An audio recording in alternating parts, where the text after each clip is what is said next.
नहाते वक्त अचानक पॉल को एक डरावनी बात का एहसास हुआ। उसका शरीर धीरे धीरे सिकुड़ रहा था। सिर्फ उसकी शादी की अंगूठी हाथ से गिरकर जमीन पर नहीं आई, बल्कि उसका 6 फुट 3 इंच का मजबूत कद भी अचानक अपनी पत्नी से भी छोटा हो गया, जो सिर्फ 5 फुट 3 इंच की थी। शुरुआत में पॉल ने सोचा कि शायद उम्र बढ़ने की वजह से शरीर सिकुड़ रहा है। ये सोचकर उसने इस बात को गंभीरता से नहीं लिया, लेकिन जैसे जैसे वक्त गुजरता गया उसकी हालत बिगड़ती चली गई। बस कुछ ही दिनों में वो घर की बिल्ली से भी छोटा हो गया और बिल्ली उसे अपना शिकार समझने लगी। हर रोज उसके पीछे भागती। पति की सुरक्षा के लिए पत्नी को मजबूरन बिल्ली को घर से बाहर निकालना पड़ा, लेकिन पॉल का सिकुड़ना जारी रहा। कुछ ही दिनों में वो चूहे जितना छोटा हो गया और पत्नी अब उसे बिस्तर पर सोने भी नहीं देती थी। कहीं रात को करवट लेते वक्त पॉल कुचल न जाए। मजबूरी में उसे बेटी के खिलौनों वाले घर में रहना पड़ा। शुरुआत में पॉल को ये सब मजेदार लगा, लेकिन उसे नहीं पता था कि जल्द ही उस पर बड़ी मुसीबत आने वाली थी। एक दिन जब पत्नी और बेटी बाहर गईं, तो घर से निकाली गई बिल्ली फिर से किसी छेद से अंदर घुस आई। ये देखकर पॉल डर के मारे थर-थर कांपने लगा और घबराहट में उसका पैर फर्श पर पड़ी मछली की कांटे जैसी चीज से टकरा गया। उसके पेट से खून बहने लगा। खून की तेज गंध ने बिल्ली की शिकार वाली भावना को और भड़का दिया। घबराए पॉल ने पास पड़ी एक सिलाई की सुई उठाकर हथियार बनाई, लेकिन इससे बिल्ली को डराया नहीं जा सका। अगले ही पल बिल्ली उस पर झपटी। मजबूरन पॉल दरवाजे की दरार में जा छिपा। अभी वो सांस भी नहीं ले पाया था कि बिल्ली ने पंजा अंदर डालकर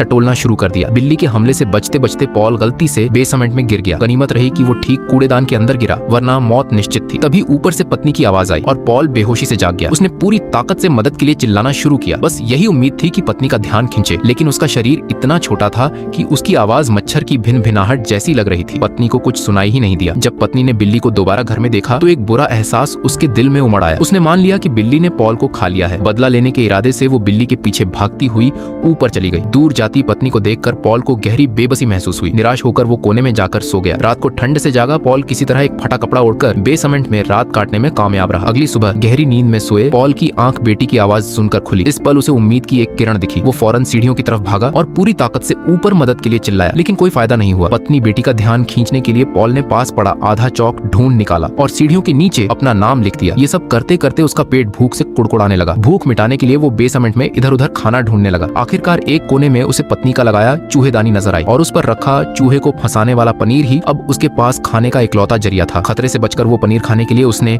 एक कील को ऊपर उठाया और पूरी ताकत से चूहेदानी के स्विच पर मारा। इस तरह पॉल आखिरकार वो पनीर हासिल करने में कामयाब रहा। आगे अभी पॉल के साथ क्या क्या होता है वह जानने के लिए चैनल को अभी सब्सक्राइब कर लें।